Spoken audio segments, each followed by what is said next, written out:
All it took was one misstep, and DSP Media, a company built upon decades of work, was reduced to dust. But what could have been terrible enough to cause such a drastic fall from grace? To understand what really happened, let's start right from the beginning. Back in the early 90s, when K-pop was still figuring out what it wanted to be, one company was already laying the groundwork for an empire. That company was DSP Media, though back then it was known as Daesung Planning. DSP sprinted straight into the spotlight thanks to one man, Lee Ho-yeon. In 1991, he decided to dive into the uncharted waters of idol making, and by the time other companies were still learning how to swim, DSP was already running laps. Then came 1997 and everything changed. Sechs Kies hit the scene, and just like that, DSP had its first boy band phenomenon. A year later, Fin.K.L debuted, and while SM Entertainment had their golden kids, including HOT and SES, DSP was right there going toe-to-toe. Still, it was clear. Sechs Kies and Fin.K.L were the crown jewels, so the company was flying high. Despite not being part of the big three, DSP was competing neck-to-neck with SM Entertainment, which was a pretty big deal back then. But here's where the cracks started showing. Just when everything seemed invincible, Sechs Kies called it quits. In May 2000, 3 years into their reign, they were gone with no warning and no long goodbye tour, just silence. And as if that wasn't enough, Fin.K.L faded into the background not long after, and while they didn't officially disband, everybody knew they were done. With its two biggest moneymakers out of the picture, DSP found itself floundering as the early 2000s weren't kind. Click B tried to hold the fort, but their modest success just wasn't enough. The once explosive company was suddenly quiet, drifting through a lull. Behind the scenes, Lee Ho-yeon's dream was starting to dim, and nobody quite knew if DSP could ever bounce back. But the story wasn't over. If you like learning about the latest K-pop drama, don't forget to like and comment down below what you think, and subscribe while you're at it. Enter the mid-2000s. Just when everyone had written them off, DSP pulled something unexpected. In 2005, they rolled out SS501, and let's just say, it wasn't just a comeback. This 5-member boy band led by the ever-charming Kim Hyun-jung brought the heat. They reignited the fire, and thanks to their hit tracks and Hyun-jung's breakout role in the drama Boys Over Flowers, SS501 took off across Asia like wildfire. It's safe to say that it was then that DSP smelled opportunity. One successful boy group was not enough, and they wanted to reclaim the girl group throne too. So in 2007, they debuted Kara. The buzz was immediate since they were introduced as the second Fin.K.L, but here's the thing. Their debut kind of flopped. Critics gave them love, but fans, not so much. Sales lagged and expectations weren't met. Basically, it could have ended right there, but it didn't because in 2008, DSP made a bold move. They shook up Kara's lineup, adding Guhara and Kang Ji-young, and changed the group's entire concept. It was risky, but it worked. By 2009, Kara was everywhere. Mr., with its catchy beat and unforgettable choreography, took over. Honey followed suit, and Kara was no longer chasing Fin.K.L's legacy, they were making their own. And then came the real jackpot, Japan. Alongside SNSD, Kara led the Hallyu wave into new territory, racking up chart toppers and filling stadiums. By 2011, they were the Korean girl group in Japan that nobody could stop talking about. DSP was raking it in, and for a company that had been left in shambles just a few years earlier, this was the comeback of a lifetime. So DSP was back in the game, and they were loud about it. SS501 still had their loyal fan base, and Kara was printing money. But DSP wasn't done gambling because they wanted more. So they launched a few new groups. First up was A-Style in 2008, and not only was the name a mouthful, but the impact was also short-lived. Despite their talents, A-Style fizzled fast, and by 2009, they were gone. Still, DSP kept swinging. Later that year, they debuted Rainbow, a 7-member girl group with strong visuals and even stronger tracks. A and Mach were catchy, colorful, and had fans paying attention. For a while, it seemed like Rainbow might be the next big thing. But despite their promising start, they never quite exploded the way Kara did. Their fan base was passionate, sure, but not massive.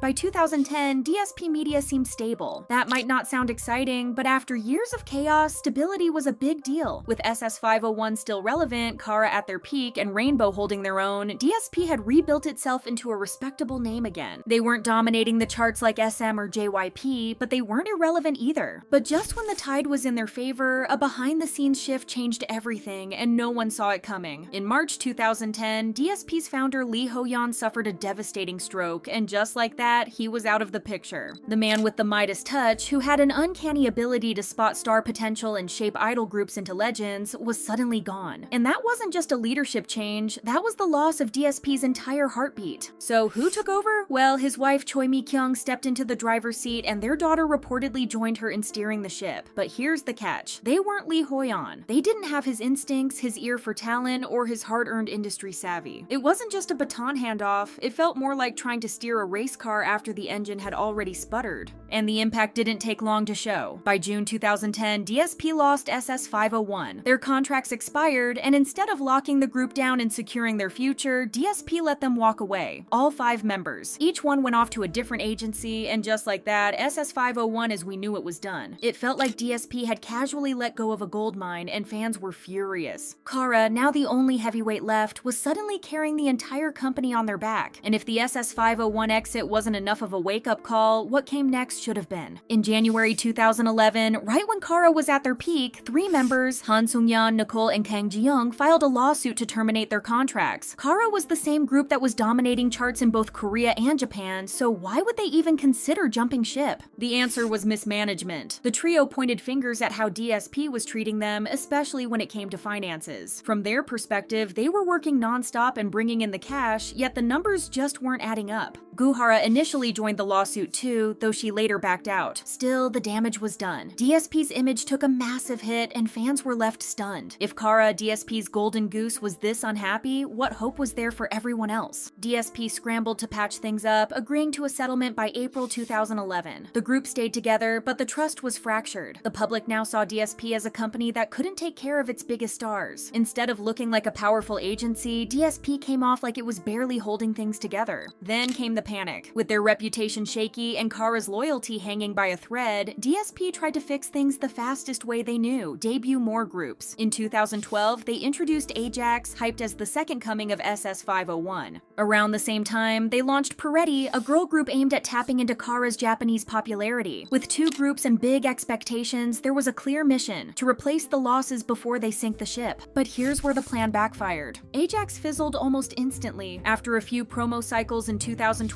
and 2013, they were barely mentioned again. Peretti didn't even get a Korean debut before being quietly dissolved by 2014. All that hype was gone. Instead of strengthening their lineup, DSP was spreading itself too thin, and the groups that were still around, like Rainbow, got sidelined. Rainbow's story is especially heartbreaking. They had potential, catchy songs, and a solid fan base, but DSP just didn't invest in them. Their hiatuses were so long and so frequent that fans started losing hope. At one point, member Kim Jae-kyung was offered a spot in Kara when DSP considered revamping the group, but she turned it down, choosing to stay loyal to Rainbow. Another member, Worry, broke down in tears on TV over how neglected they were. That wasn't just emotional, but a cry for help, and the label didn't answer. All these missteps, every ignored comeback, every rushed debut, every shattered group, signaled that DSP wasn't just in a slump, it was in full-blown decline. So what exactly went wrong? Fans and insiders alike pointed their fingers at one word: mismanagement. Under Lee Ho-yeon, the company had a vision. Under Choi Mi-kyung, all it had was confusion. Lee had nurtured his idols, was involved, and understood the game. But Choi, despite her efforts, just didn't have that same spark. Decisions were rushed, promotions were weak, and the whole company felt like it was reacting instead of leading. One of the biggest critiques was DSP's dangerous reliance on Kara. They poured everything into the group, assuming the success would last forever. But when trouble hit, they panicked. Instead of grooming new stars slowly and smartly, they debuted groups left and right, hoping something would stick. But without proper support, even promising rookies never had a real shot. Between 2010 and 2016, DSP watched its star roster crumble. SS501 was already gone. Nicole and Ji-young left Kara in 2014. The group tried to carry on with a new member, but the spark wasn't the same. And by January 2016, it was officially over. Kara disbanded. Around the same time, Rainbow's contracts ran out too, and none of the members renewed. The house that DSP built was now empty. There were no first-tier idols left, just rookies and soloists trying to fill shoes way too big for them. In the middle of the chaos, there was one ray of hope: April. With the help of DSP, they burst onto the K-pop scene on August 24, 2015, with their debut mini-album Dreaming and the sugary track Dream Candy. The original lineup included Somin, Chaewon, Hyunju, Naeun, Yena, and Jinsol. But things shook up fast. Somin dipped out by November, not really liking the concept, and Hyunju left in 2016 to chase an acting career. That's when Chae-kyung and Rachel stepped in, locking in the 6-member lineup. They started making waves with tracks like Oh My Mistake, and by 2018, 2016, they were taking their charm global with a Japanese debut through Tinkerbell. But just when things seemed to be alright, a scandal came into light. In early 2021, someone claiming to be the brother of former April member Lee Ho-yeon dropped a bombshell online. He alleged that Hyunju had been mistreated by her fellow group members and that it was so bad she had to leave in 2016. Suddenly, everyone had an opinion. Friends, acquaintances, and anonymous sources all started chiming in, and the timing was brutal. April was one of DSP's few active groups, and member Lee Ho-yeon was finally getting attention as an actress. This scandal threatened to derail it all. DSP's response was aggressive, and they denied everything. Not just denied, they went after anyone spreading the claims. They threatened lawsuits even against Hyunju's family. Instead of looking like a company seeking the truth, DSP looked like it was trying to muzzle a victim. Netizens weren't having it. The backlash was immediate and fierce as endorsements were dropped, dramas cut ties, and April went silent. By January 2022, the group officially disbanded. Media headlines didn't sugarcoat it either. They called April a scandal-plagued group that never recovered from the controversy, and DSP's reputation was in shambles. Whether they had bad intentions or not, the company's cold, combative response sealed the public's perception. DSP didn't protect its artists, it protected itself. But sadly, the incident with April wasn't the only thing going wrong within DSP. Several different storylines were unfolding at once. Kara's revenue issues came under scrutiny. Fans learned the group wasn't getting paid fairly, especially considering how massive they were in Japan. Contract disputes became more frequent. Nicole left on rocky terms. Guhara quietly followed when her contract ended. Fin.K.L, despite their legacy status, never got a proper farewell. And let's not forget Sechs Kies, who disbanded in 2000 with barely any closure. Even on the creative side, DSP was lagging. Comebacks lacked flair. Promotions felt cheap. In an era where rivals like SM and JYP were pushing out high-budget cinematic music videos, DSP was stuck in the past. Their marketing strategies were outdated, and fans could feel it. One by one, the dominoes fell. Once the home of giants, DSP Media had become a cautionary tale, an example of how quickly you can fall when you lose direction. What started as a few cracks in the leadership turned into a full-blown collapse. By the end of the 2010s, the name DSP no longer carried weight, it carried disappointment. As of 2025, DSP Media still survives, but only as a shell of its former self.